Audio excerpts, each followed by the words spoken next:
Nigeria and the Biafran people. Thank you very much. My guest today in the studio, whom I'm interviewing, this is the general headquarters of Punchline Africa Television. We want to take the opportunity to thank the government of Republic of Kenya, the East African community, the African continent, for listening to our plea, giving us the freedom to discuss issues that destroy Africa. We have no regrets for stating statements truthfully what is going on in Africa. The truth is that there is no Nigeria anymore. And if Africans are waiting for Nigeria, and they go to AU and they say, we have Nigeria, we have Buhari, maybe we have Buhari 6.1 feet, but we don't have Nigeria. I have no good words. His Excellency, President Buhari, has to pull up his socks. We are crying for the Nigerians, for the state of Nigeria. It is collapsing. The killings, the murder, the rape, the defilement, the destruction of property, the slaughter of youth, because of one thing they ask for, freedom to express themselves, is what makes me very upset. But let me cool down and I come to my guest. My guest today is Mr. Nnamdi Kanu, the leader of indigenous people of Biafra. Welcome to the show, Mr. Nnamdi Kanu. Thank you. Thank you very much, sir, and thank you for having me on your wonderful program today. It's an honor. I've been looking forward to for a very long time. For very many years, we've been watching you, and I'm glad to be here today. Thank you very much. Today, we are honored, and we want to start off by giving you a chance for us to know you, because many of my people in Kenya, and as you are aware, Kenya is a member, is the chairperson of Africa Peace Security Council. The authorities in this country, Kenya, are watching. They want to know the difficulties that you have. Two, Kenya also has a lot of Nigerian refugees who have come to Kenya to apply for asylum, especially from the southeast of the Biafran area. They are here, and we should not keep quiet and tell lies. There are many here. They want to know in East Africa, in Uganda, in Tanzania, in Zimbabwe. I've found very many of them. Zimbabwe has given them a lot of asylum. We want to know you. Who are you, sir? I am Nnamdi Kanu, the leader of the indigenous people of Biafra, IPOB. I represent every aspiration and hope that over 70 million people harbor all over the world. Our job is to restore Biafra in peace and not in pieces by seeking a very simple route via a UN supervised referendum or plebiscite, as the case may be. We are here to restore our land to the way it was before the white man came. What we are doing is nothing against Nigeria per se. What we are trying to say is Nigeria as presently constituted is not working, and we are doing all we can to try to raise the levels of human development, of our understanding, education, health sector, the economy, and all the rest of it.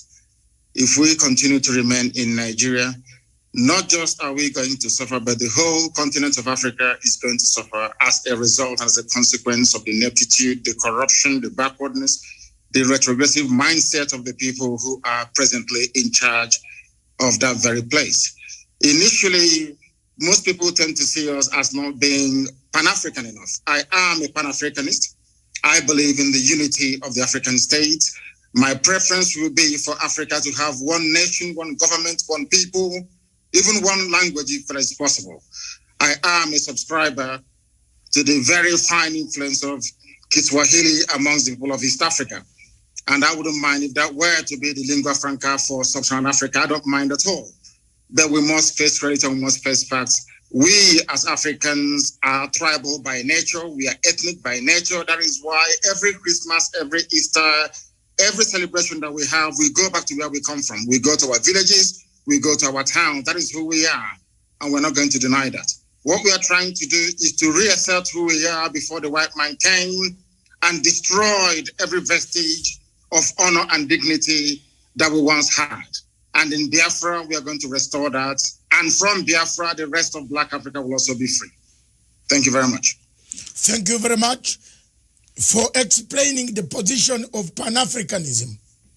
Because critics talk about, as much as we are Pan-African station, we always talk about Pan-African unity. But I've argued my case before the AU, and they said, you cannot talk of Pan-African unity. One part of Africa is bleeding. How that cannot be? In Nigeria, there's one party bleeding. In Gabon, Cameroon, there's one party bleeding. We can't talk about Pan-African and leave people who are bleeding. I am happy that you have touched the word Pan-Africanism.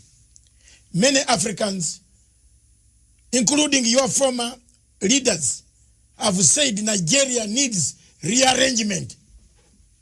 I picked something from you.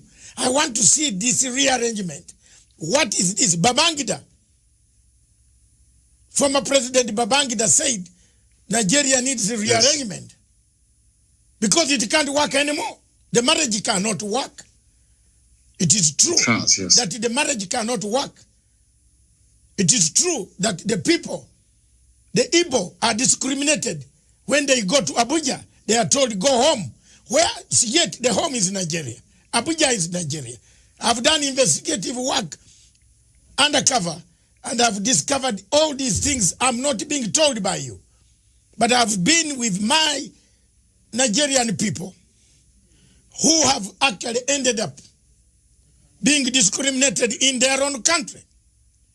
So given this scenario, I want to find out from you, from what perspective do you think Africa should come in, the whole of Africa should come in to bring the plight of the Biafran people, the indigenous people, whom you have been fighting for? How do we come in as Pan-Africans? How you can come in is by doing what very courageous leaders in Africa did in relation to the case of South Sudan.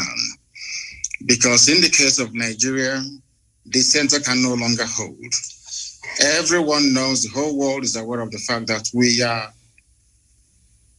ideologically, psychologically, culturally, religiously, and socially diverse. There is no meeting point. It's a very good thing that you talked about East Africa, for instance. In East Africa, there is some semblance of cohesion because Kiswahili is the lingua franca. Perhaps somebody from Uganda may understand somebody, or should I say some people from Tanzania. Some Tanzanians may be able to understand somebody, let's say, from Rwanda, because they speak the same language, they have the same understanding. So that is the basis for building something called a national cohesion. In the case of Nigeria, that is conspicuously absent. It doesn't exist. Now, the fact of the matter is this. Africa, the way it is presently set up and constituted, are merely colonial constructs, where you have people coexisting happily together. Perhaps they are very fortunate. In the case of West Africa and Nigeria in particular, I have nothing, and I repeat, nothing in common with your average Fulani person. I have more things in common with even a white British person than I do with a Fulani person. I mean, we have nothing in common. Their value system is markedly different from ours. We cannot see eye to eye. I give a very simple example. The recent case of the banning of the movement of cattle on foot in the southern part of Nigeria, for instance. In the north, that is a normal thing for them to have. But in the South, it is absolutely strange having people walking around your neighborhood with AK-47. At the slightest provocation, they kill people. That type of culture is alien to those of us from the South. And that's what we are trying to say. And it's a very good thing that we are not alone in seeking for a distinct, or should I say, separate identity. Our Oduduwa, our Yoruba brothers are also asking for the same thing, because they too have come to the realization that this Nigeria is unworkable. The Middle Belt is doing the same thing. It is not born out of hatred for anybody. That is the mistake that people keep making all the time. Most analysts and, should I say, news journalists tend to think that somehow we hate Nigeria. Of course, that is not the case. What we deplore, what we detest and cannot live with is the level of hypocrisy, the level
I did say here that we've had, haters in our communities, dating over 100 years back.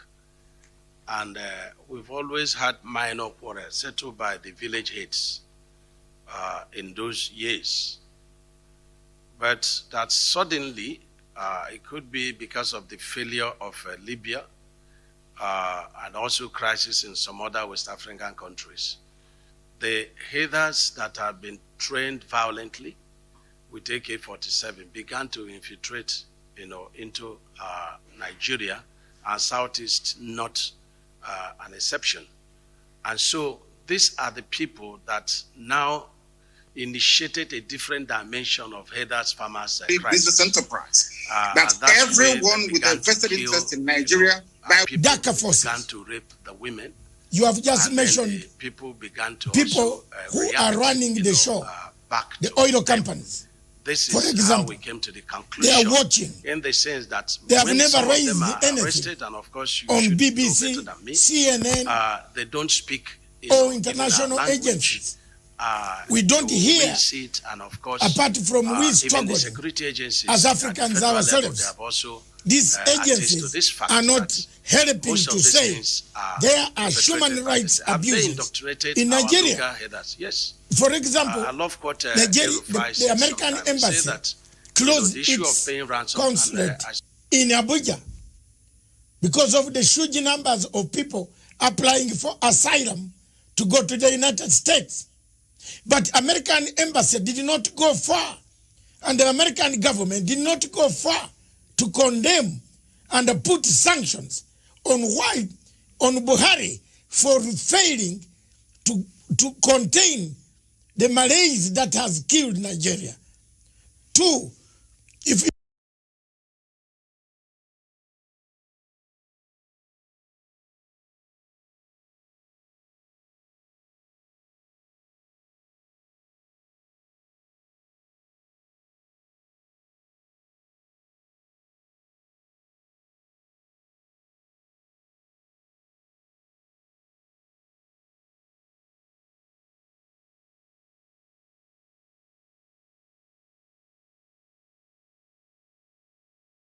of course, it's a huge corporation, we know that. The same goes for Shell, for BP, for Halliburton, for ExxonMobil, and all the rest of them. They operate the way they like in Africa because we've allowed them to. I was in Texas a few months ago, Most of these oil companies are there. But the type of environmental degradation and damage that we are witnessing in Biafra land do not obtain in Texas, because there they have laws governing their operation, how they exploit, how they, extract and distribute this very vital natural resource. But because Nigeria, I think it's a cliche that Nigeria is corrupt. What people don't understand is the depth of the damaging effect of corruption that you have. And I'll give a very simple example. We cannot expect white people to have regard for us when we do not have regard for ourselves. That can never, ever happen. Do you know that in Nigeria they import fuel? Are you aware that Nigeria imports petrol? Yes, I've seen the queue. I've seen the queue at the petrol station, yes. Do you know that Nigeria imports kerosene? Oh. They have 5 viable state-of-the-art refineries. Not one of them is functioning, not one single one. When white people are operating in such an environment, seeing how foolish and how stupid the entire country is in terms of their priorities, how do you then expect them to have respect for you or have regard for you? They can go into our land, they can pollute it. Katrina Lang, the British High Commissioner to Nigeria, can be running the show, or she likes, because there seems to be a recognition that these people do not reason like human beings. That is the fact. That is the fact. Tell me what an ambassador will be doing, crisscrossing the entire nation, telling them how to run their security architecture, telling them who to kill and who to spare. Our lawyer had the mom killed 2 days ago. Barrister Okorafor, the mother was assassinated only 2 days ago, all because he was exposing what the army is doing to innocent people. That tells you all you need to know about Nigeria. Nigeria is an albatross around the neck of Africa. Nigeria is the only country in Africa actually dragging Black Africa backwards because of their ineptitude, because of their criminal mindset, and because of the drive of the Fulani to dip the Quran in the Atlantic Ocean. That is the problem. There is nothing wrong with Islam, don't get me wrong. There are some very wrong interpretations of the religion of Muhammad that the Fulanis are using as the driving factor in their push to take over the land belonging to indigenous people all across Nigeria. They've done the same thing to a relative extent in the Middle Belt. They took a chunk of Yoruba land in Ilorin, where they have an emirate today. The same thing they're trying to do in our land, and we said no to it. And the whole world is there. The US mission is in Nigeria. The UK is in Nigeria. EU is in Nigeria. The UN is in Nigeria. And there is wholesale murder and slaughter of people going on in Biafra as I speak to you right now. This very minute. The same people, they claim they know where Boko Haram is from where they launched the attack. The same country is openly supporting ISIS in West Africa. Go to the newspaper pages yesterday, you will see it there. Nigeria government actually supporting ISIS to take over the terror franchise from Boko Haram. They're not hiding it anymore. There's a terrorist who is there as a minister. Now tell me which country in the world will allow a terror sympathizer to be a minister of state only in Nigeria. How can such a country be allowed to exist? Because of what some corrupt people are gaining in America, because of what some corrupt individuals are gaining from Europe, because of the corrupt tendencies of Katrina Lang, who is the UK High Commissioner to Nigeria. That is what is happening to us. And because we have no reason to challenge this very orthodoxy of repression and oppression, that is why that woman keeps gallivanting all over the place, deciding who should live and who should be killed. It is not the fault of Total, not the fault of Shell, not the fault of Mobil. We allowed them, we created the environment to allow them to be so corrupt that now they're controlling our lives.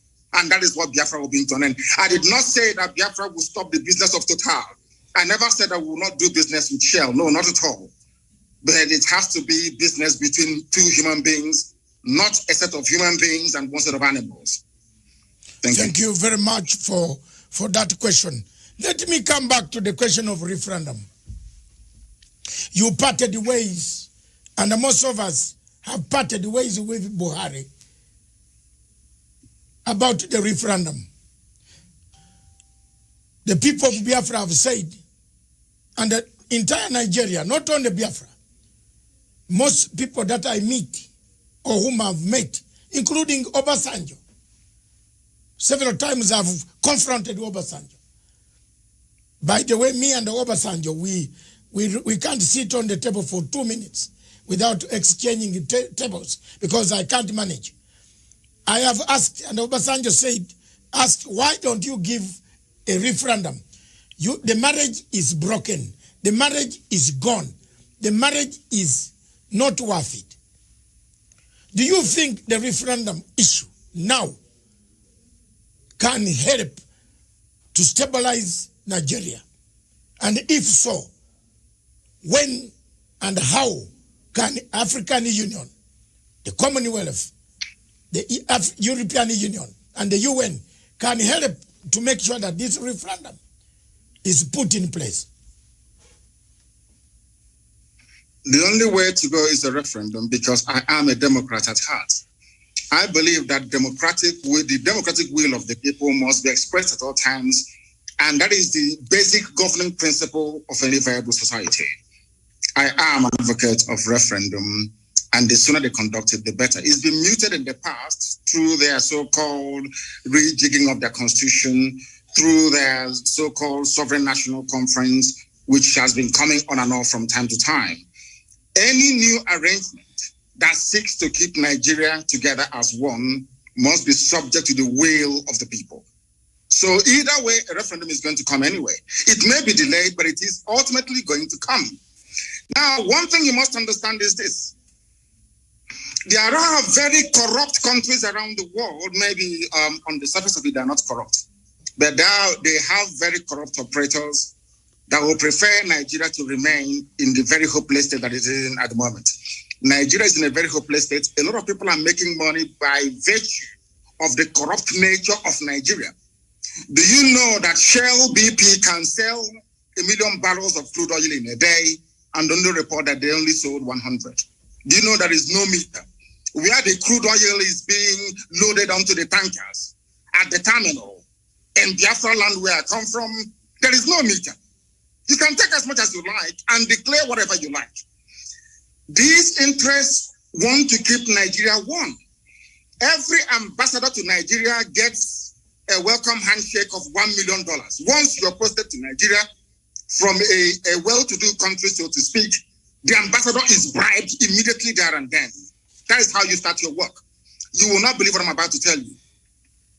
Do you know that the U.S. ambassador to Nigeria organized, or should I say, convinced the Biden administration to allow the U.S. military to come for an exercise in the Gulf of Guinea in order to checkmate Biafra and Ambazonia, freedom fighters? The same people did not go to the north, where they have Boko Haram, where they have ISIS, where they have Ansaru, where they have Fulani headsmen terrorists. People tormenting, killing, raping, kidnapping, and pillaging on every blessed day they do this.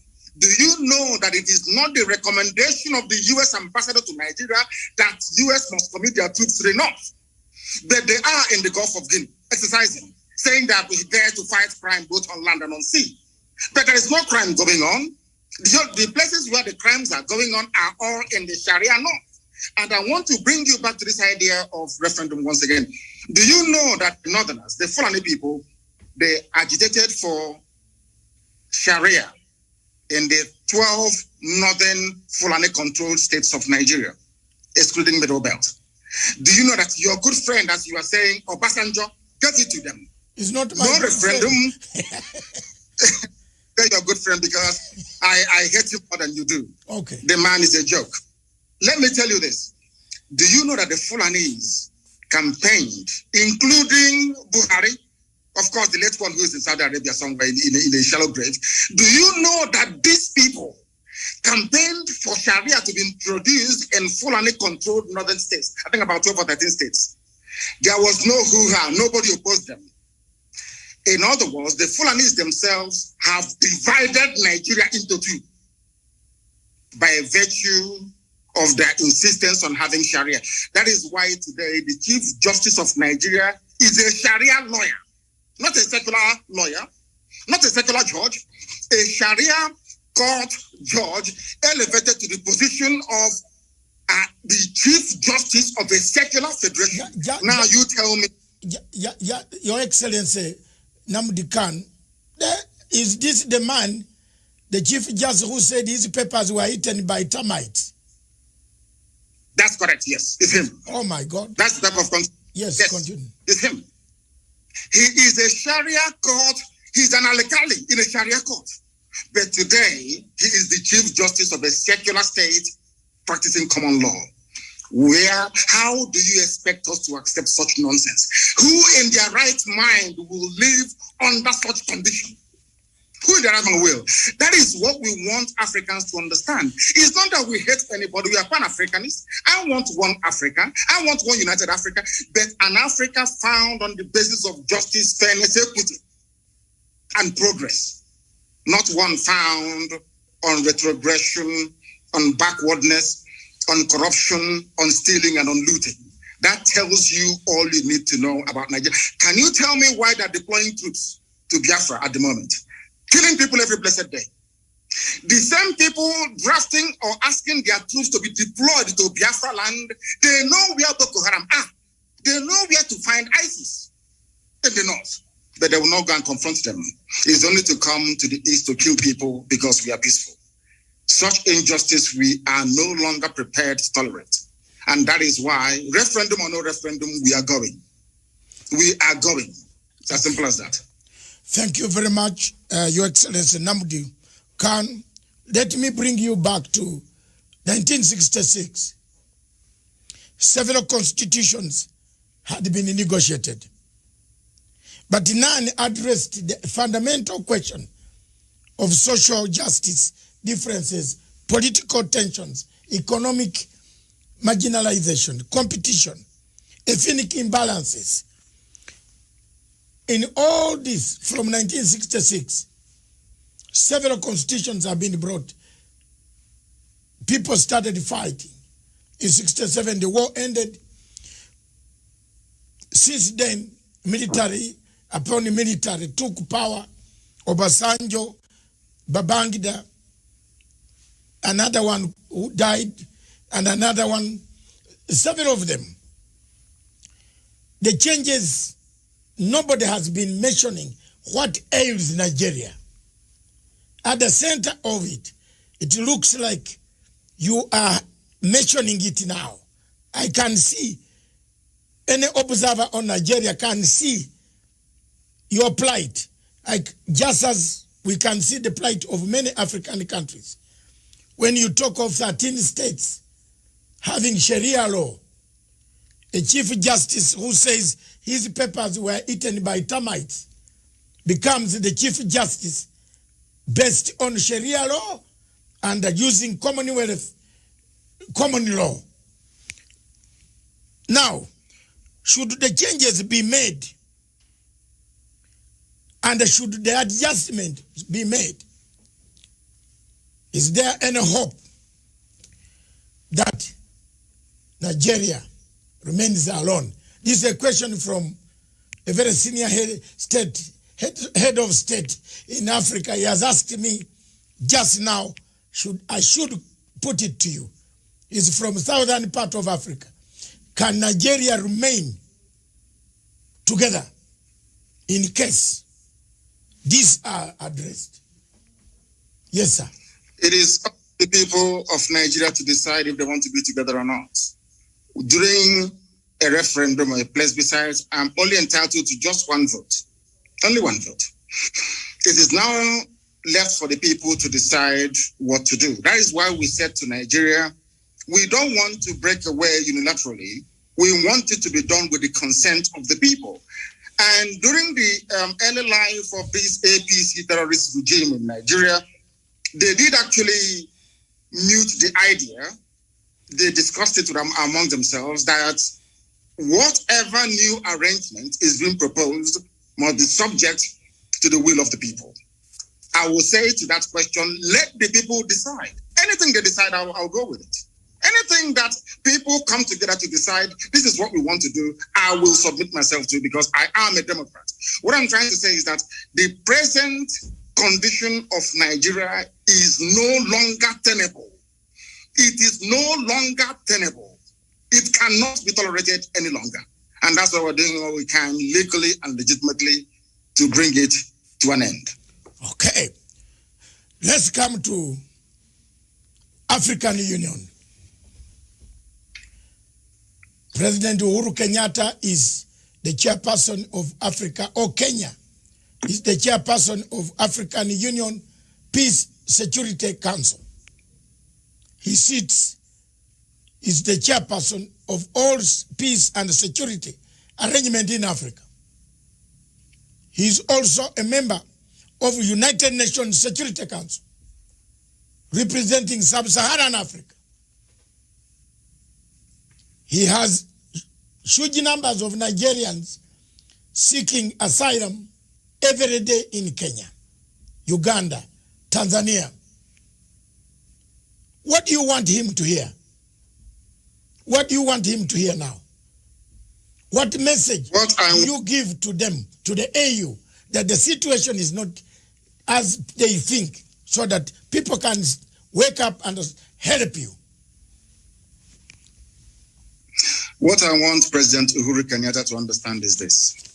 Contrary to all the fallacious lies and misinformation coming from Nigeria, we are not against African unity. We want Africa to prosper. And what is happening from what you've said, what they're experiencing now in Kenya and in other East African countries in terms of the huge numbers of people seeking refugee status and asylum, is indicative of the decay and the death that Nigeria is going through at the moment. And unless they step in now to do the right thing, believe you me, they will get millions upon millions of people asking for asylum in their countries in no distant future. Let it not be said that the disintegration of Nigeria will somehow bring an end to Africa's cohesion and unity. It is a lie. It's a lie. It will strengthen it. Nigeria is the country dragging Africa backwards, being purportedly the most populous nation, black nation in the world, with vast reserves of oil and gas in my land in Biafra. A lot has been expected of Nigeria over the years, but each time they have failed. If you go to a place like Rwanda that I'm sure you have been to, if you go to Kigali and see what Paul Kagame has been able to do with meager resources that they have, I am sure the same transformation is taking place all across Ethiopia, taking place all across Kenya. You can see viability of economic life and prospect. None of that exists in Nigeria. They only sell crude oil and they import everything, including refined petrol as well. What I want African leaders to understand today is this, that Nigeria is the problem of Africa. If you terminate Nigeria, it's like a cancer growing somewhere on the body of Africa. Once you get rid of Nigeria, believe you me, Africa will spring to life. Let them not be deceived. Don't allow yourselves to be deceived to think that we need this huge country with huge population and vast natural resources to be relevant in the world, on the world stage. That is a lie. Because the size of Nigeria, the way it is today, was predetermined by our colonial masters. Britain said, we want to use Nigeria to influence every other country in Africa. That was their game plan. Britain wanted to control Africa through Nigeria. It's there in the official documents. And I'm saying to Africans today, don't allow that to happen. As you say, the level of Fulani mediocrity in Nigeria has made it almost impossible. The best way for us to go is for Africans to understand that Nigeria is a tumor, a cancerous tumor, very dangerous one. Cut it out and Africa will be free. Okay. Thank you very much. I just want you to take a slow pace now. I want to come to ask a question that has happened to me also. We seem to be swimming in the same field. That's why you see we are the same. The loss of your parents.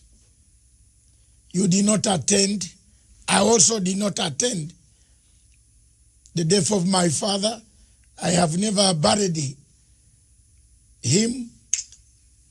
I am in the same category like you. I want us to go slow and say, you were not allowed to attend to bury your parents. How did you handle this? I know I am slightly older than you in years. I have handled. Are you sure? Yes, I am. Are you sure? I'm 65. My goodness, you look very young. Yes, I'm 65. And that's very good. I have, when I lost my parents, I was also in exile in Britain, and I could not bury them. How did you yourself handle this matter, and how do you encourage others? There are millions of refugees on the African continent, in South Sudan. Some of them don't know where their parents are. But the people have gone to make political leadership, but they have forgotten accountability. That's why South Sudan peace process is collapsing, because there's no accountability. So how did you handle that? And did it encourage you and give you resolve to keep pushing for a better Nigeria or a better Biafra? Please. It's kept me pushing for a better society for everybody. Everybody, not just within Biafra or within the wider Nigeria, but across Africa as a whole. Because what concerns one black person actually should concern another black person as well. I put my parents' murder by the Nigerian state into context. The only thing that matters to me is the freedom for Biafra, of which I am prepared to pay whatever price that God requires of me to pay in order to ensure that Biafrans are set free. That was how I managed to, should I say, compartmentalize that very grief at that moment in time. And I might also add that my mother-in-law is dead as a result of the same thing. 2 days ago, one of our lead attorneys, they actually threw a hand grenade into the mother's car and killed her and burnt her body only 2 days ago. I see these things as necessary sacrifice that we must go through in order to restore Biafra, that is essentially the kingdom of God upon the face of this very earth. For that, we are prepared to pay whatever price that we are called upon to pay to ensure that the people of Biafra and every other ethnic group being oppressed in Nigeria and wider Africa is set free. That's my mindset. And that was how I dealt with it. As horrible as it was that I couldn't attend as the first child and as the first son, my father's burial, my mother's burial, but I see them as being very essential sacrifices that one has to make in order to ensure that his people are set free. Thank you very much. I am also the first son, so maybe that's why I started fighting for the Biafran people. Let me come back, take you back to the question of Boko Haram. Yes. You mentioned one point which is very clear. Security agencies across Africa would like to know what ails. Why is Buhari? By the way, is Buhari, or we have a problem here? Because a human being should understand that people are dying. The army, Nigeria has a huge army. Is the army a coward? Are they cowards? Do they protect who? Are they protecting the territory of Nigeria? How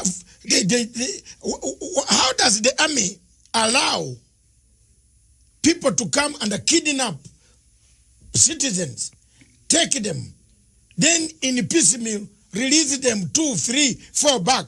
Who are these? Is it an internal collaboration between the army, Buhari, and his generals? Who is commanding this army?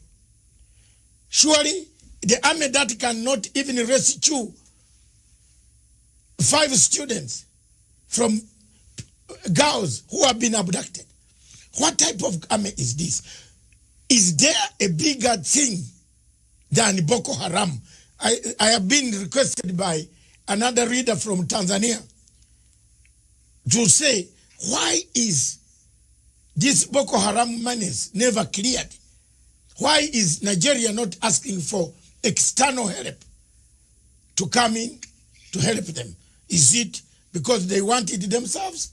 Please shed some light to our viewers. I want Africans to understand one fact today. The entire terror architecture in Nigeria is hinged on the political aspirations and hegemonic tendencies of only one tribe, the Fulani. We have no issues with the Hausa, the Bachama people, and all the rest of them. It is the Fulani. And this game plan has been in existence for a very, very long time, nearly 200 years ago. And they must execute it. I want Africans to understand that only the Fulani tribe alone financed and sponsored almost 6 terror groups exclusively by themselves. Before Buhari came into power in 2015, he said, at the height of the insurgency, an attack against Boko Haram is an attack against the North. I will leave that to one side. I want your viewers to understand something today, which previously maybe they may not have been aware of. Do you know that Boko Haram nominated Buhari as their chief negotiator in 2014-2015? Are people aware of that at all? Do you know that these same people only a few years ago said that these murderers and these rapists, they are our misguided brothers? Do you know that their so-called Sheikh Gumi, who happens to be very close to the presidency, I need you to understand this very clearly, the one negotiating with the bandits, are you aware that their recommendation is for ISIS and Boko Haram to merge together, that they can come south? I want these points to be noted by your viewers all over the world. So when you see these people, you ask them these questions. Do you also know that the leader of the dreaded ISIS in West Africa province, ISWAP, his name is Al-Banawi. Al-Banawi is the son of Yusuf Mohammed, the founder of Boko Haram. Do you know that this man was arrested around about the same time that I was in detention in 2015? Do you know that he was released without trial on the orders of the presidency of Nigeria? Do you know that the 4th largest terror group in the world, the Fulani headsmen, which the whole world knows, the 4th largest terror group in the world, the UNIAACL-EACL, do you know that the presidential spokesman came out and said live on national television that these terrorists are legitimate stakeholders in the government, in the governance of Nigeria? Are you aware of that? Do you know that despite telling the whole world that these murderers and these killers are from the Sahel, they are not Nigerian Fulanis? Do you know they're forcing us today to give them our land so they can settle in perpetuity? Are you aware of that? Let me also shock you this morning. From the office of the Inspector General of Police of Nigeria, a letter came out titled Terror Elements to Expand Frontiers of Attack. In this very letter signed on behalf of the Inspector General of Police of Nigeria, of which Katona Lang and the US ambassador are both aware. Here, they mentioned the specific places where they claim the leaders of Boko Haram are hiding. Understand this. I want the world to know that this Fulani expansionism is a well-planned, orchestrated move to take over the land of indigenous people and hand it over to marauding Fulani nomads across the Sahel. A letter from the IG of Police of Nigeria. In this very letter, they mentioned the names of the places where they felt or they believed their intelligence told them that these people are hiding. They did not send Nigerian army or police there to go and confront them. Instead, they sent them to Imo State. They sent them to Abia in Biafra land and gave them an order to shoot at sight. And I want you as a journalist, I want you as a lawyer to go back and investigate through the history of Fulani-funded terrorism and insurgency in Nigeria. Try and see if there is any instance where the IG of police or the chief of army staff has ever said to the troops, shoot at sight anywhere in the north. It's never happened before, only in Biafra a few days ago. That is to tell you that this is a well-planned pincer movement, basically from the east and from the west, in order to try to take over the geopolitical space of Nigeria for Fulanis across the Sahel. These are the things you need to ask yourself this question. You've been talking about Boko Haram, ISIS, all these murderers all over the place. Ask yourself this question. Has any Boko Haram been convicted before of any crime in Nigeria? Ask yourself this question. Now, let me put it to Africans and to the whole world at large on this your program today. I know that a while back, Al-Shabaab attacked a few shopping malls in Kenya. Is that correct? Yes. Now, maybe you live in Kenya. You are now residing in Kenya. Is that correct? Yes. Don't worry. Yes, I am here. Now, how do you think Kenyans will feel if President Uhuru Kenyatta were to grant some kind of amnesty to Al-Shabaab to now say, Al-Shabaab, you know what? Come and become part of Kenyan army. How would you feel? I think the Kenyans will go to the streets. The Kenyans will catch the Al-Shabaab and will roast them on the streets. Now, let me tell you this. This is something that Africans don't know. Yes. Do you know that Nigerian army being sent to Biafra land today contains elements of Boko Haram and ISIS in it? Yes. Because they are now part and parcel. I've seen the reports, yes. Now, let me ask you this question. When people say we shouldn't fight the army or their police, how do we know who they sent to us? How can you distinguish between a terrorist in army uniform and a serving patriot in Nigerian army? That's the question I'm asking the whole world to answer. How do we know? They incorporated terrorists into their security architecture. How do we know who is who? Okay. How? Thank you very much, Your Excellency. Let's just take a short break and take water because it is hot in here. And I think wherever you are is also hot. It is, yes. The interview is fantastic. It has generated one of the huge numbers in the history of Pan-Africanism and this television station. So let me take some water. You take some water. We resume in 2 minutes. Okay. 2 minutes. Okay, sir.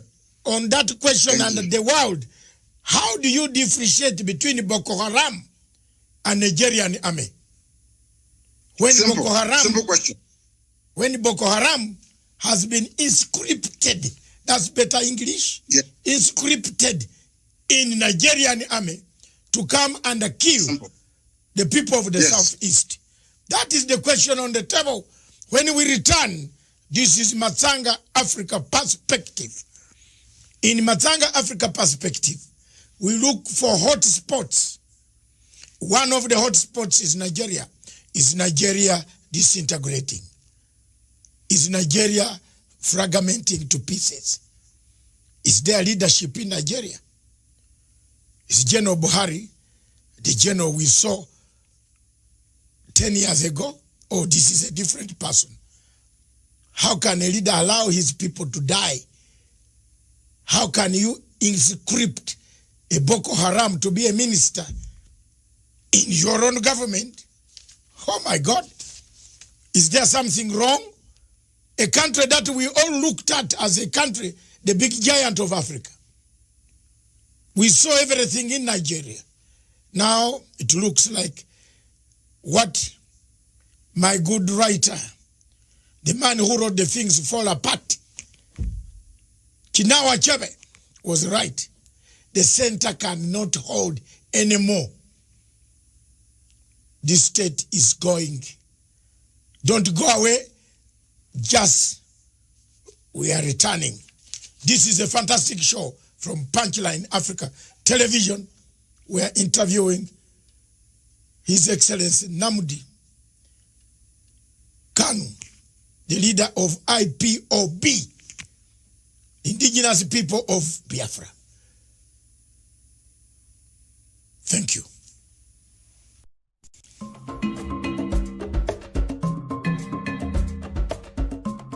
Conflicts exist on this continent. One of the most raging conflicts on the continent of Africa is the question of Biafra. From 1965 or before that, the Biafrans had their own institutions. Before the colonial master arrived, they have agitated themselves, they have told the world they want fair treatment in a nation called Nigeria. Successive regimes have always trampled upon the rights of the people of Biafra, destroyed them, killed their younger men, assassinated many, deported many, excluded many, forceful deportation out of your own country.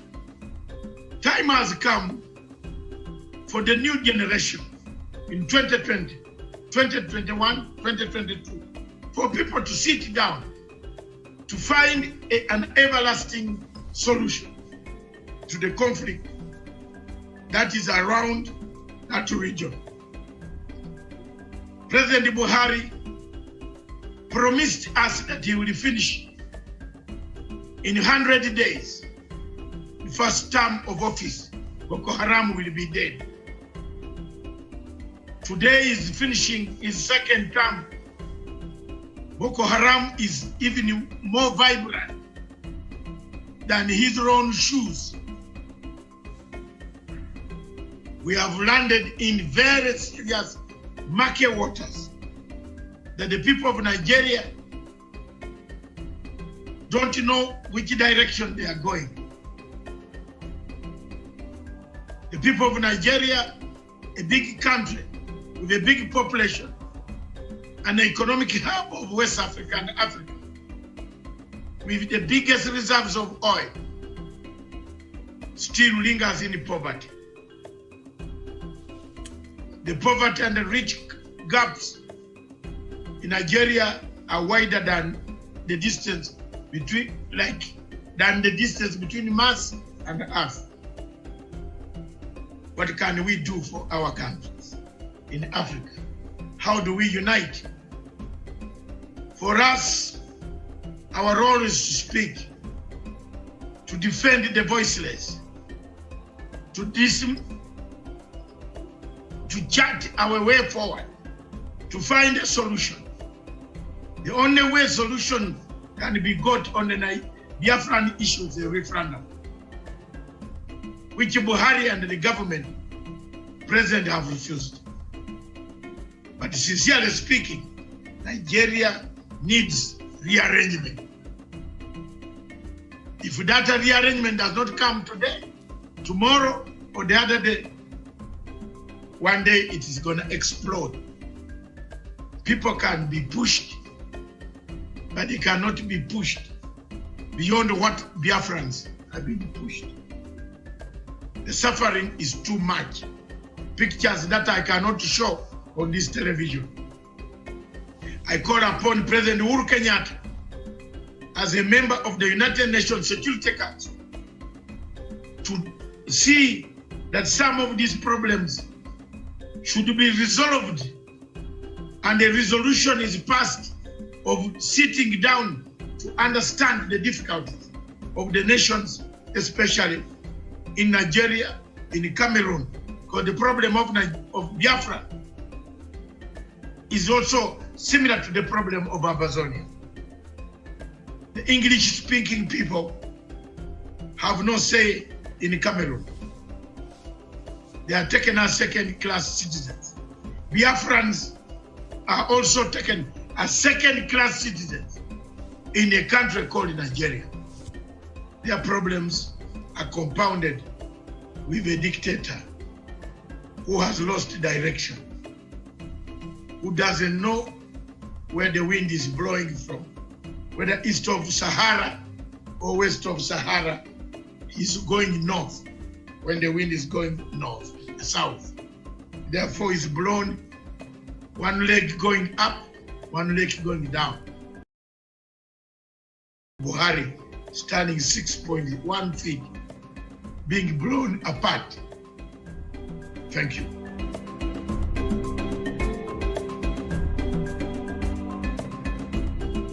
Punchline Africa Television. Our show is Matsanga Africa Perspective. In Matsanga Africa Perspective, we look at what ails Africa, what kills Africa, what makes Africa be called a continent of savages. As we can see in Nigeria, that name cannot go away. Boko Haram is killing people, taking people. We have incorporated it in the system of the Nigerian army, brought them back without remorsefulness. They have not done any reconciliation. And they are then being hired to destroy and kill other people. We have invited, and we shall invite more people to talk about this. We shall invite any other person who wants to discuss the issue why Nigeria is collapsing. A state the center cannot hold anymore. With us in the studio and away taking questions from us is none other than the leader of IPOB, Indigenous People of Biafra, His Excellency Nnamdi Kanu. Welcome back, sir. One question. Thank you very much. One question after the break. We had to go for some water because it was becoming hot here. To hear that Boko Haram is part and a parcel of the government of Nigeria. It is something that has sunk my heart. I don't know. But I am very shocked. Let me come to this. There is a feeling that time has come. And I will keep on going back to this question. That the United Nations, the 5 permanent members, are part and a parcel of your problem. Now, because you can't exclude any, China is already in Nigeria also. Russia is in Nigeria. America has been there. Britain is there. France, through Total Oil, their presence is there. And a candid question comes. We touched it, then we went away. But it is coming back from the questions I've read during the break. Someone from South Africa is asking, surely, do these permanent members of the United Nations have eyes? Do they see?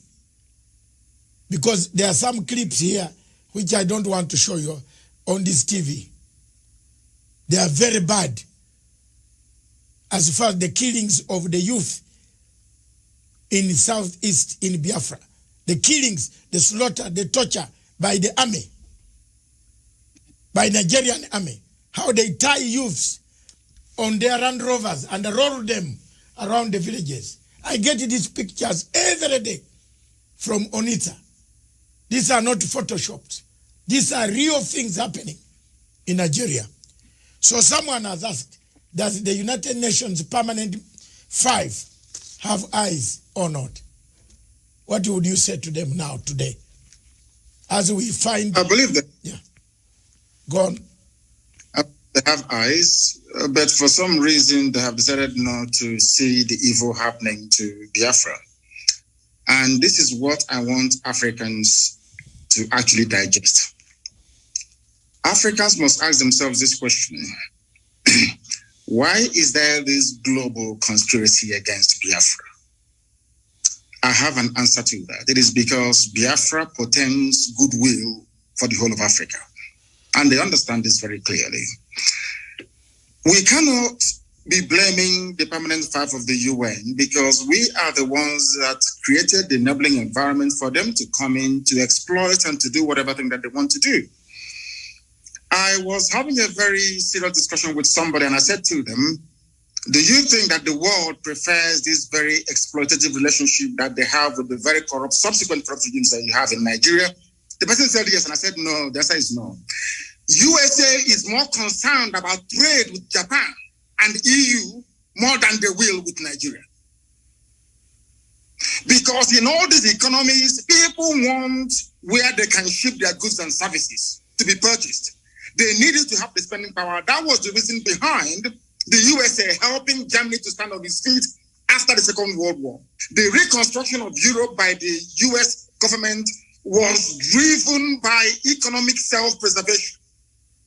People would want an Africa that is viable, an Africa that will be like the Southeast Asia, where high goods and services can be traded with ease. Not this very almost primitive, exploitative relationship that they have in places like Nigeria. I don't blame China. I don't even blame Britain. I don't blame Halliburton, USA.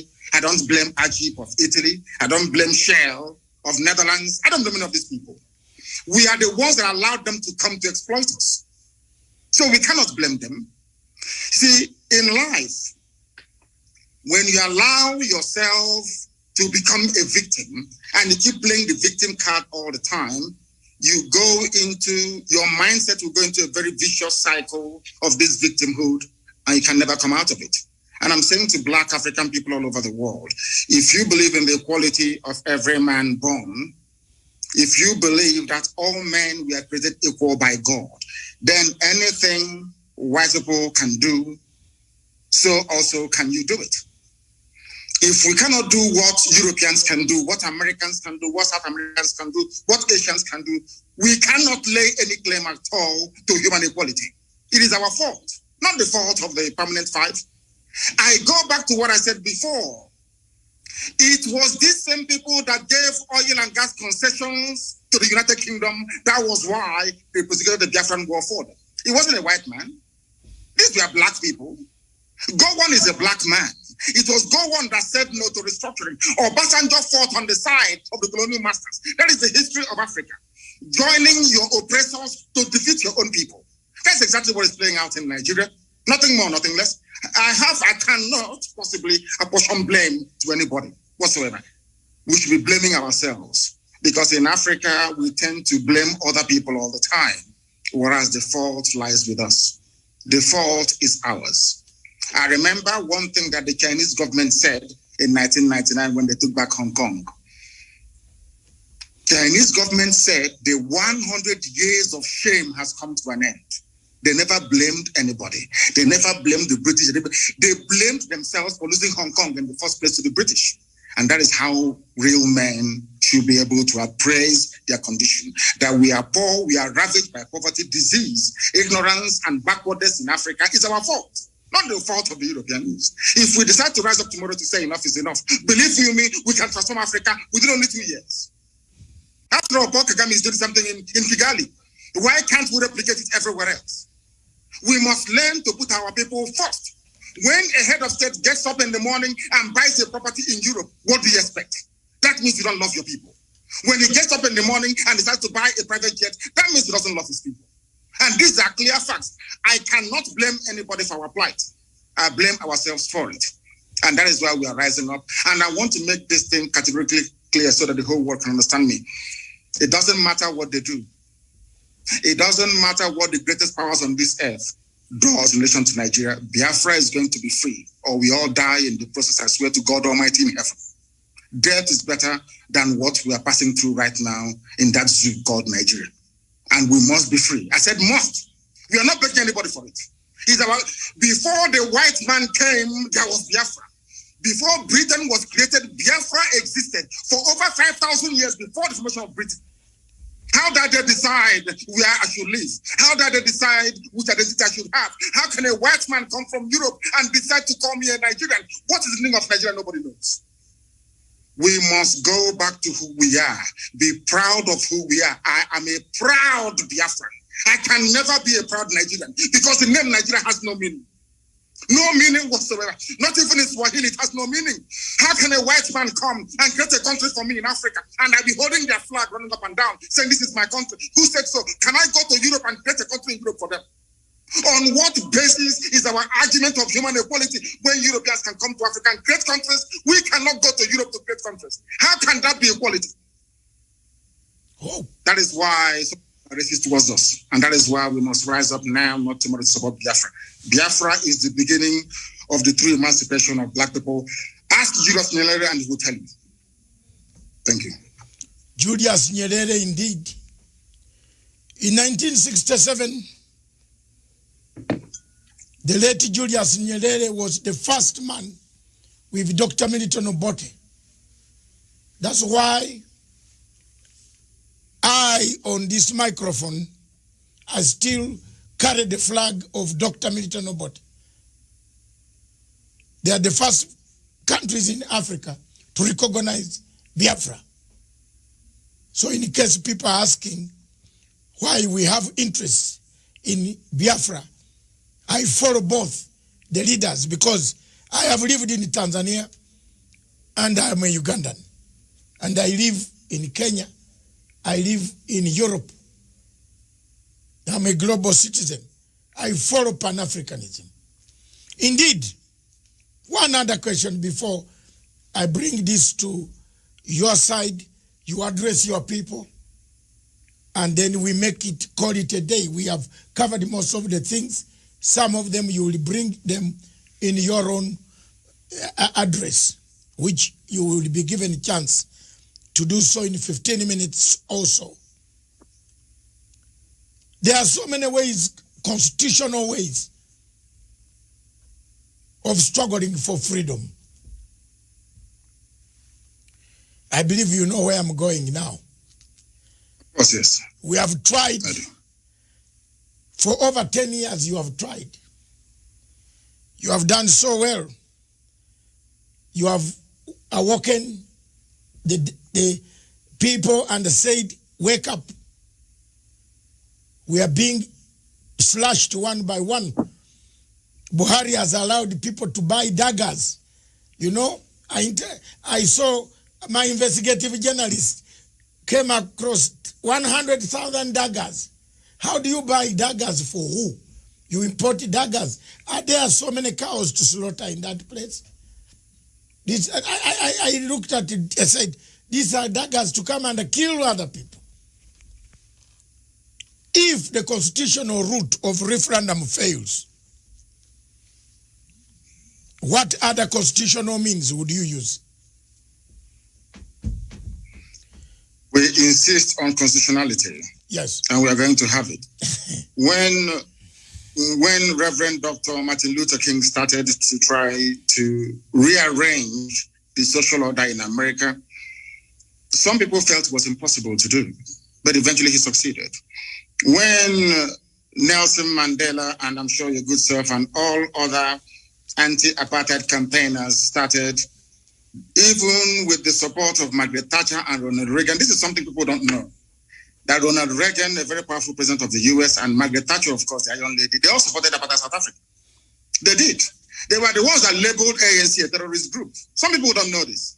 It was only a few years ago that the name of Mandela was, should I say, erased from the logbook of terrorists in the United States of America. People don't know this. We are going to insist on what is ours and what is right.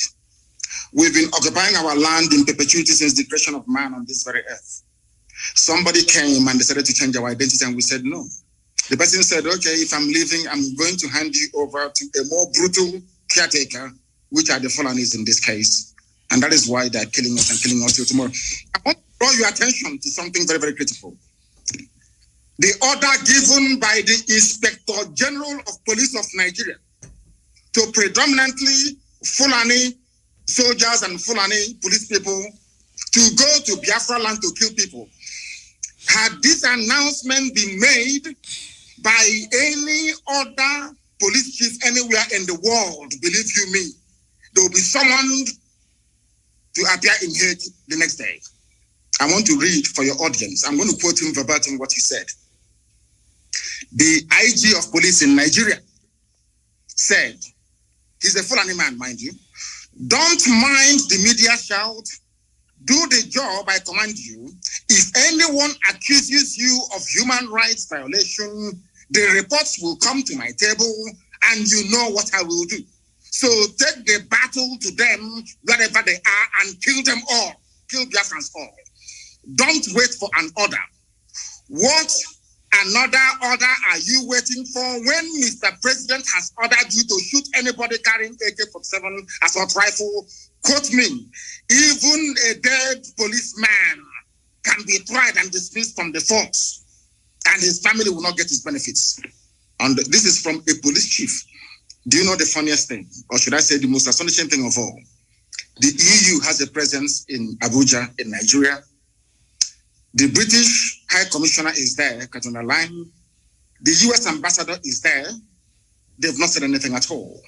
In other words, that leads us now to believe that exactly what happened between 1966 and 1970 is about to happen again, which is kill as many Biafrans as possible. I want all Africans to understand this, that this very policy of genocide and slaughter is sanctioned by the US Ambassador in Nigeria, sanctioned by the UK of all people. Tomorrow they'll be singing songs of praise about human rights abuses, what China is doing, what is happening in Gaza, what is happening in Rohingya. But in Nigeria, they sanction the killing of Biafrans in broad daylight. What sort of justice is that, I ask? And I want Africans to know, to ask themselves this question: why is it that the USA and Britain wants this very tiny country to be squashed and killed? What is it that they have that is driving them so mad? Because the future progress of Africa lies in the land of Biafra, and they do not want black people to be developed. That is why they're doing what they're doing. Look at a whole, should I say, high commissioner running all over the place, telling the country how to be run. The same things that Kwame Nkrumah, Julius Nyerere, Azikiwe, all of them, Patrice Lumumba, Jomo Kenyatta fought. The same thing that Mandela fought. Black people are now tolerating it. The same thing we are fighting. We want independence, we want self-rule. Today, this very morning or afternoon or evening, one woman is crossing the whole of Nigeria, telling the Nigerian police who to kill, telling them who to shoot at. Now tell me how I can be in a country where the chief of police have targeted my people for extermination, and the whole world is quiet. Tomorrow they'll start blaming us for one thing or the other. But we're not backing down, because Biafra is coming, and I assure you no Jupiter can stop it. Thank you. Thank you very much. I just want to ask my final question. What does the future look like for Biafra? I'm interested in that. What does the future? Because let me come first. I've struggled for Sudan. My television and my TV struggled for Gambia. You remember you were listening to me when Yaya Jammeh switched off all television stations in Gambia. I took my satellite quietly in Gambia. And Yaya, with all the army, could not know that I was broadcasting from his own place. I took my satellite phone and we did help to liberate Gambia. I'm proud that South Sudan today, I played a part to call Dr. Riek Machar. You know, at the time, the people, Your Excellency Nnamdi Kanu, think that when you interview a man who has a different opinion from the government, you are giving them platform. Yes, we must hear. When we talk, then violence will stop. If we keep quiet, then we shall perpetuate violence. So we should keep on talking. And I picked up a phone called Riek Machar in South Africa, where he had been put under house arrest. I shouted on this television to IGAD and the AU. I made noise to the British and the Commonwealth Office. I said, how do you lock a person who should be negotiating peace in South Sudan. Took about 2 months, 3 months. Riek was set free, was told you can now start the negotiations. Everything I've touched on African continent in my 65 years, I've resolved. I resolved a big, huge conflict in Uganda. I think you already know. Between the Lord Resistance Army and the President Museveni. People feared to go to the bush to look for this man, younger man called Kony. Very young, still 40-something. I went. I said, you are killing people. People want you to talk. And we have come here. If you want to kill us, you can also kill us. I'm a determined man. I want you to paint for us a picture of a Biafra that does not look Savimbi way. You know where I'm coming from. You have read the Savimbi history. I do. We give him everything, then he turns up, he misuses, he lets us down. Sudan, South Sudan, look, we give them time, Riek comes back, they fight again over power. I have been there for Cameroon, the Amazonian people. I'm bringing them again. Now they have several factions. You don't know whom to call. One calls you, don't call that one, don't call this one. That, you see, these are things that worry me in Africa. Paint for me the picture of a Biafra you want. Yeah. Whether today, tomorrow, whether you are there or not there, whether I'm there or not there, we want to see the picture of a Biafra. I love the people of Biafra myself. I love them with the bottom of my heart. From the bottom of my heart, I love them. I don't care about Buhari, what he can say. Whether we meet at the AU, I will point fingers at him. I will. It is coronavirus that has made us not meet now. But if AU was meeting in Nigeria, I would wrestle him. I don't care. Because this is something that is paining the people of Africa. And you can't wear long kanzu, this long clothes, and come there to impress us with your perfume when people are dying. Therefore, I want you to paint for me a picture of a Biafra. What type of Biafra do you want? The type of Biafra I want is the Biafra of my ancestors, the land of the free, where people are allowed to pursue their daily endeavors without interference from any higher authority, where individual and collective autonomy of every component, ethnic, nationality within Biafra will be guaranteed, not just by law, but by virtue of our existence as dignified human beings. A Biafra that will be demilitarized, a Biafra that will be forward-looking, innovative, creative, run on clean, green energy, not reliant on gas or petrol. A Biafra where the police will not bear any arms. A Biafra where people can live and die and you will not see an armed soldier anywhere around you. A genuine republic, a land belonging to the people. We are going to cement this in the way we structure our society. A Biafra that will attract inward investment. A Biafra that will consider every necessity of life as being a human right. Not just in words, but in deed. A Biafra where there will be no strife nor rancor. A Biafra where all men and women will be equal, regardless of their religion, their sex, their creed, their orientation. A Biafra that will maintain open borders to every black soul on the face of this very earth. I do admit that geographically, in terms of landmass, we may not be that huge. The Biafra will operate, or should I say run, an open door policy. Every black person on the face of this earth will be an honorary citizen of Biafra, as long as you're not tainted by terrorism. That is the type of Biafra we want to run.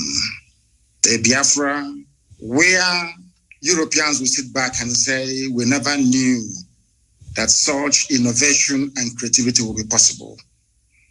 A Biafra that, should I say, the likes of Rwanda is a forerunner to, because today they are doing very well as well. That is the type of nation we are going to build. A truly democratic nation, not through the force of arms, but through dialogue and negotiations at all times. Nobody's going to lord it over anybody else. My ancestors never did. That is why we remain the only people not to conquer any other piece of territory, and nobody conquered us until the white man came and our temple fell in 1904. That is the land we're going to go back to. A Biafra of very many nations, a Biafra of autonomous nations within, governing themselves according to their own rules, where nobody will sit at the helm of power and dictate for others what to do. And we are going to accomplish it by the grace of God Almighty in heaven. Now, I know that constant references are being made to Southern Sudan. But I want to let people understand that even after the USA became free from British colonial rule, they also went through a very bitter civil war.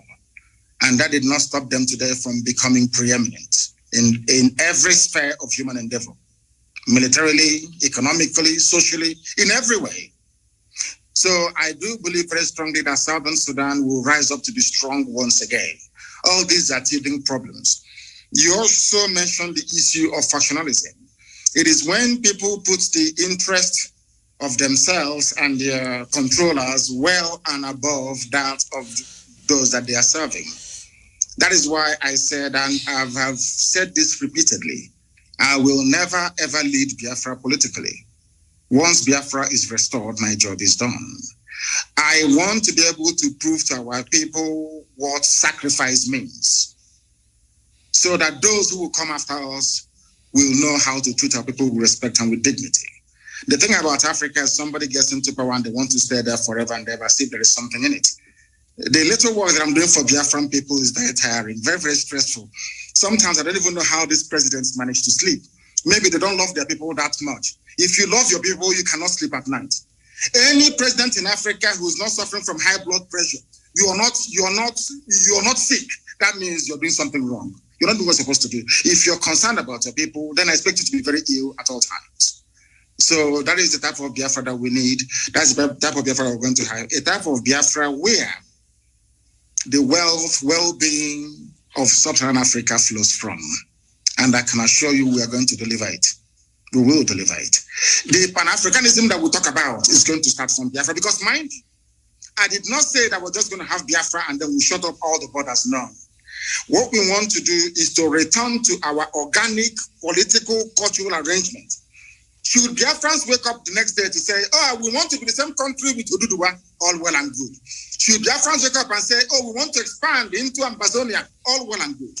As long as you take the consent of the people with you, this nonsense that the Europeans did in Africa, we want to reverse it. That God Almighty heaven may look down and be very proud to say that at last, I have people who are after my heart. And that's what we intend to do with Biafra. Thank you very much. Thank you very much. Viewers, we seem to have covered most of the areas. It is the first time and it's not going to be the last time. Until we liberate, until we achieve the objectives, the aims, the vision of a better people on the African continent. His Excellency Nnamdi Kanu will return at one time to give us his other views. By then messages, today the leaders in Africa watching for your information, I linked this to South African President Ramaphosa I linked this to, of course, the president here. His handlers are watching. President Emerson Mnangagwa, Office of Foreign Affairs, and his President's Office, they are watching. Several SADC members and several African, Your Excellency, the Pan-African President in Kampala, President Yoweri Gakuta Museveni, he has added another name, which is very complicated. He's watching. He's interested in the Pan-African views. They are watching. They watched. But I want now to calm down and slow down and give you a chance. Give you another 5 to 6, 10 minutes. Enjoy them. Tell your people the message. Send it to them. Millions of them, millions and millions of them. As we talk in Onitsha, in Abra, in all those places, in all those states in Southeast, those who are suffering under the heavy, disguised Boko Haram terrorists who have invaded, they are embedded in Nigerian army, coming to kill people. Give them hope. Give them hope that salvation is on the way. Give them hope that tomorrow will be a better tomorrow. Give them hope that Africa is aware. Give them hope that the world is not doing nothing. What we have done today has enlightened so many people, so many countries that have Nigerian refugees who are fleeing because Nigeria is disintegrating. They are benefiting from this program. And it affects the security of the entire Africa. This floor is yours. Take it away. Thank you. Thank you. Thank you for having me on this program. I've been a very big fan of yours for very many years. And I have studied you extensively. Once again, accept my most humblest respect to you and to the entire crew that put this thing together today. I want our people to understand one very thing. At the end of this very race, Biafra is going to emerge. It doesn't matter what anybody does. And to our African friends and brethren, I want them to also understand this. We talk about Pan-Africanism.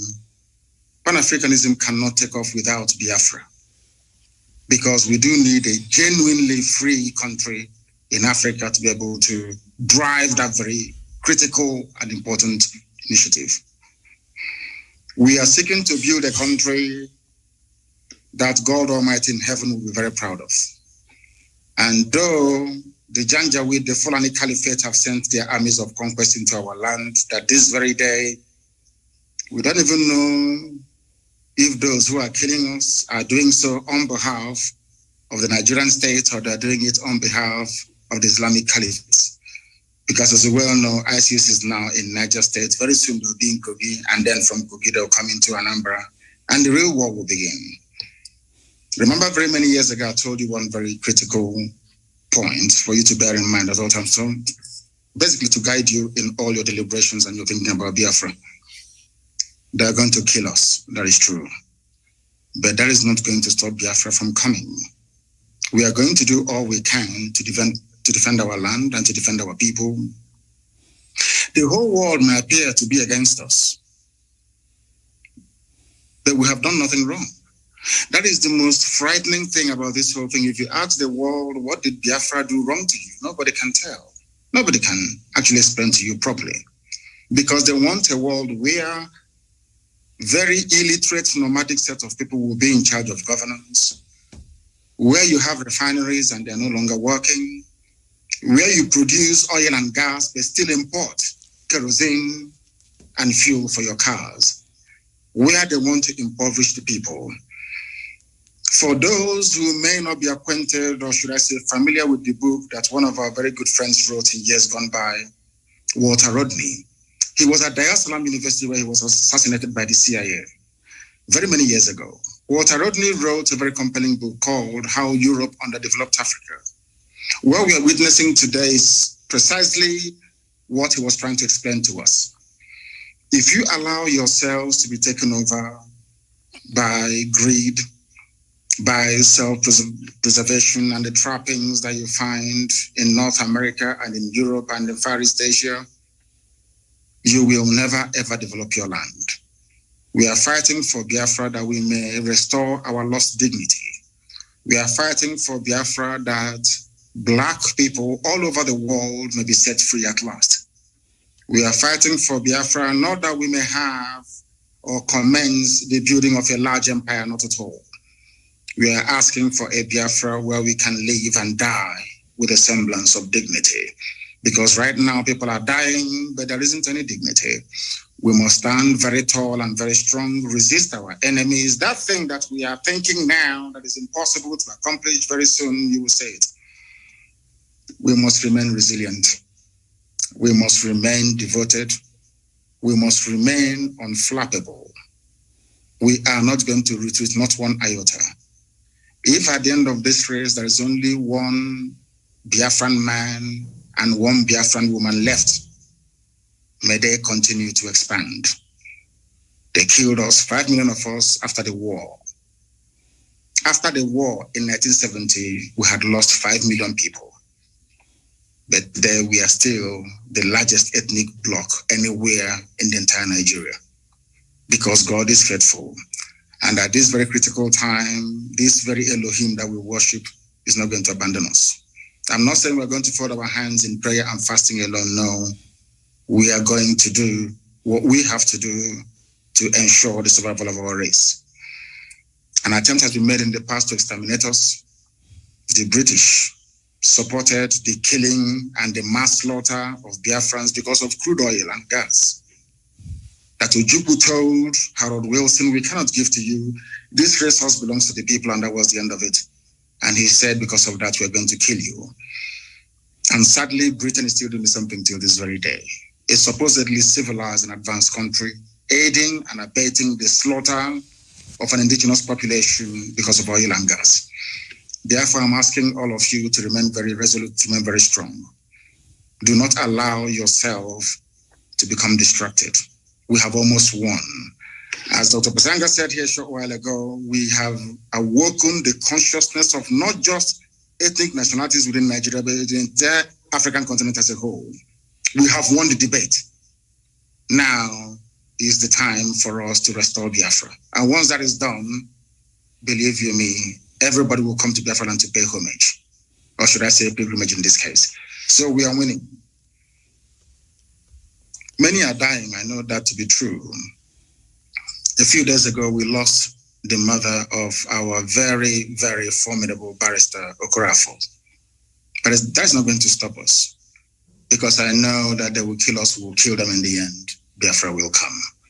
And Biafra is very, very close.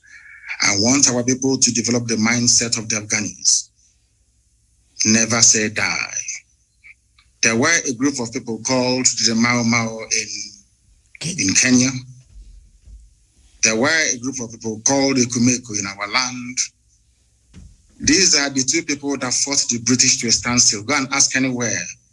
And the remnants, of course, of Benin Kingdom, we must acknowledge them because they also fought very gallantly as well. We did not fight because we didn't like the Bible that the white man brought to us or the whiskey that accompanied it. We fought because we are free people.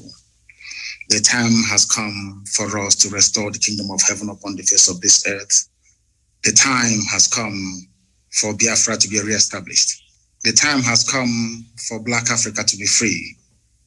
The time has come for every Black person, regardless of where you are in the world, to stand tall and to say, I am an African. Remain very strong, remain very resolute, and may Chukwu Kikabiyama be with you all. Thank you. Thank you very much. Thank you, sir. Thank you very much. Before you go, I would like to show you the newspapers in Kenya, in Nairobi. You are very far. You must be missing some of these papers. The Standard, can we, production team, I'm on the ground now. The Standard newspaper in Kenya, the headline here is not on the Biafra, where we still have. The only problem in Kenya, we don't have a crisis of dividing a nation. We have the Standard newspaper said, who failed Uhuru? The blame game. That's the headline.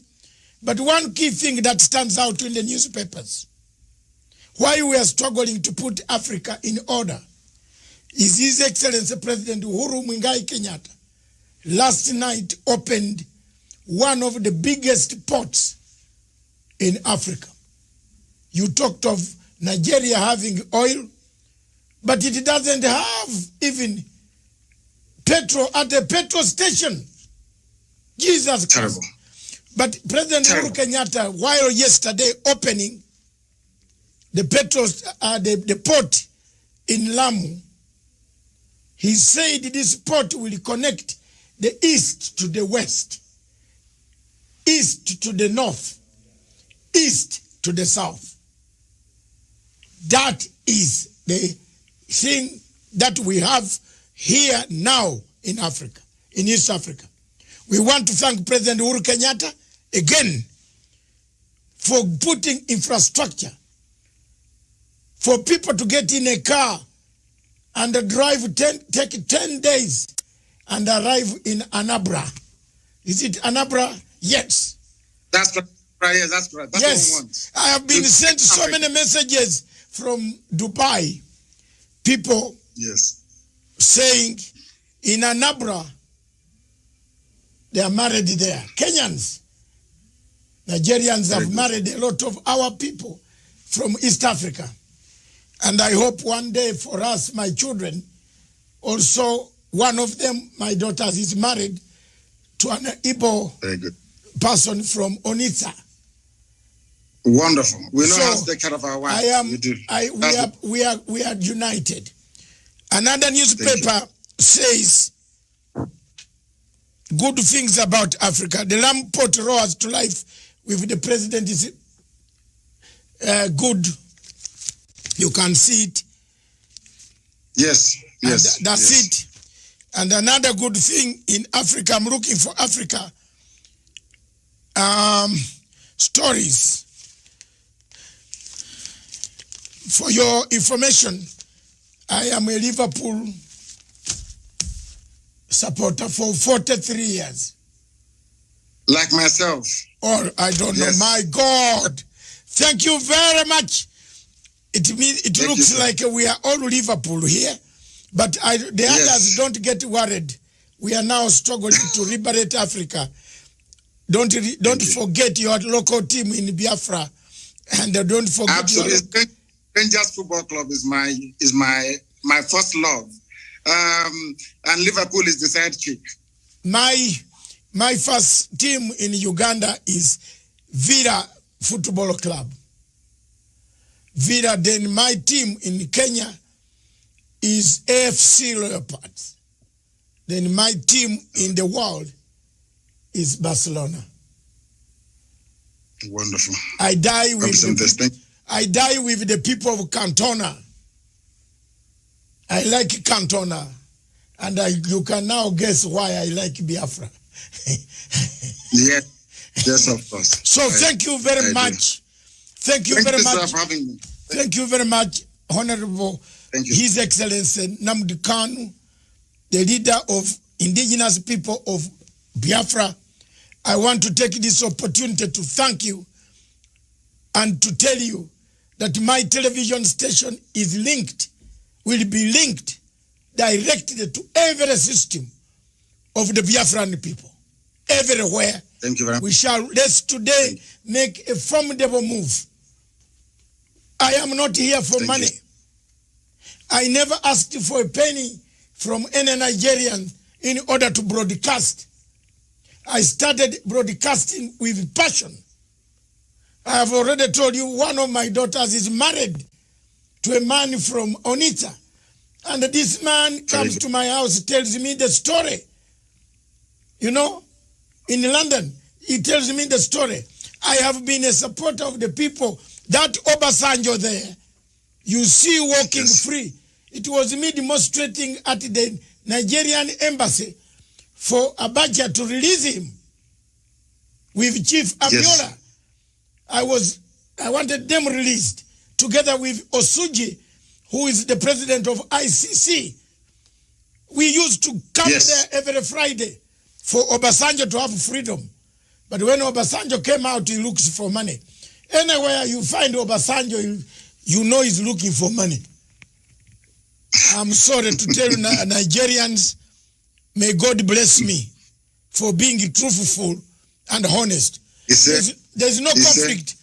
There's no conflict Obasanjo has ever solved in Africa. Even when even when we went for Zimbabwe Troika in Melbourne House, Obasanjo sided with Australia to expel Zimbabwe from the Commonwealth. That's the man you have. But thank you very much, God. Jesus Christ, hold us. Don't tire. Keep on the struggle. Keep fighting. I will. Keep democratically sending the message. You need a referendum. Peaceful ways. Don't give up. May God hold your hand. Thank you very much. Thank you. Thank you, sir. Thank you for having me. Thank you very much. Yes.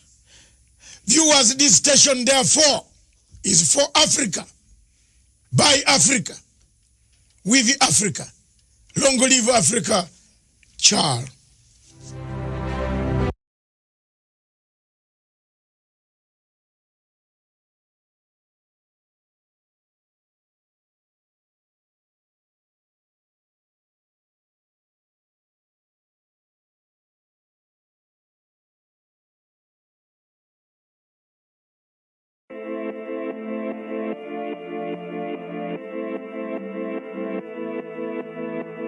Why you hating a brother? Cause of color, my skin, my religion, belief, and faith. People can learn to hate, they can be taught to love. Enslaved mentality, human rights activists, long walk to freedom. Just like Mandela, hatred and appetite, the struggle against racism, justice and equity. Don't forget your history. Restore Martin Luther King, who foretold the American dream. Africa unite and wake up. We need one love and one voice. Xenophobia, fuck that. Our enemies, our leaders. These tyrants ain't giving up. Join the politics or shut the fuck. We need to unite and kick them out. Long live Bobby Wine, show where they are to Igbo, Sean Kuti, Pelu Faz, Gani Adams, freedom fighters, Nnamdi Kanu, Pelu Biafra. Which way? Africa. You don't like Bobby Wine, Afaraukwu. You don't like Shaware, Afaraukwu. Bugota Sunday, Igbo, Afaraukwu. You don't like Nnamdi Kanu, Afaraukwu. Afaraukwu. Afaraukwu.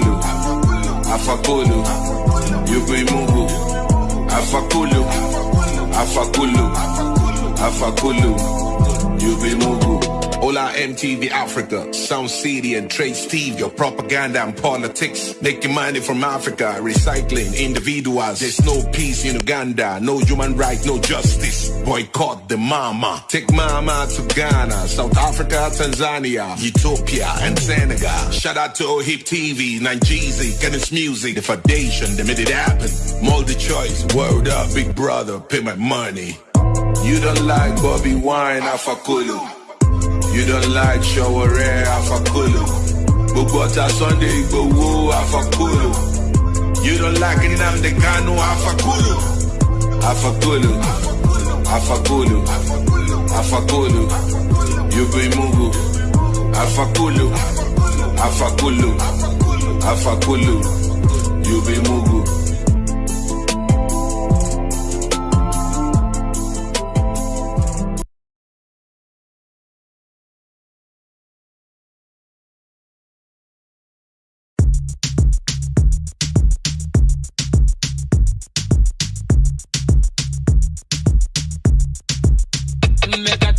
na Nigeria wepo makachukumana tozo mekatasi na Nigeria wepo makachukumana tozo ifene melugudu na banyanya midi ya melomana tozo oh no no no no no oh witelumo ya melomana tozo no place like anyiko go manamana tozo if it affects you commit suicide you manamana tozo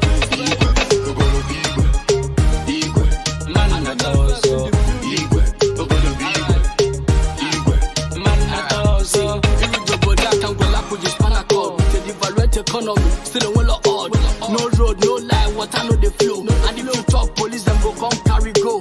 Giving people fake promise for their campaign. After the election, the next section are siren. Sufferness now a block fest. People die. Very good propaganda and lie.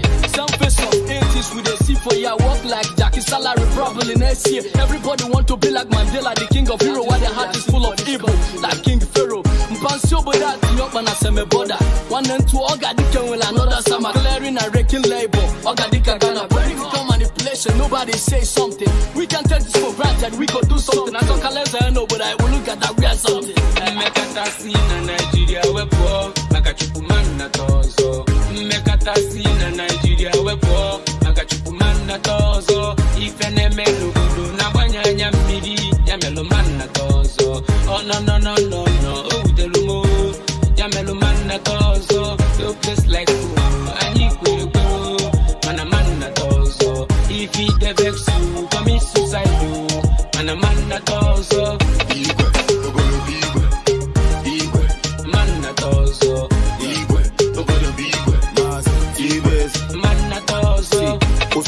Agaya nganabo ijidoke mona gikeya nkenabo woke kwesiri turu ya mabatambo motiesi dizi ugba anyị noze na nko anyị chọrọ leader abụrụ erula nkege mobodo anyị nọkọ dịtụnụ beta enye ndị ọchịchị ego anyị akpachie ma chezo n'ọtụtụ mgbenye afụbeghị tachie economy dị high ka BP ọtụtụ na-akwụgharị with CV ọtụtụ ndị anyị ka nọzi GG delete all this ọ na-enye nụmụ MP our country chọrọ dị ka America anyị nwere love ka ndị America ihe a mee nji gwanụ Jehova na ntawa na dizu maka chimma nnatata akwe. Mmekatasi na Nigeria wepo makachupumana tozo.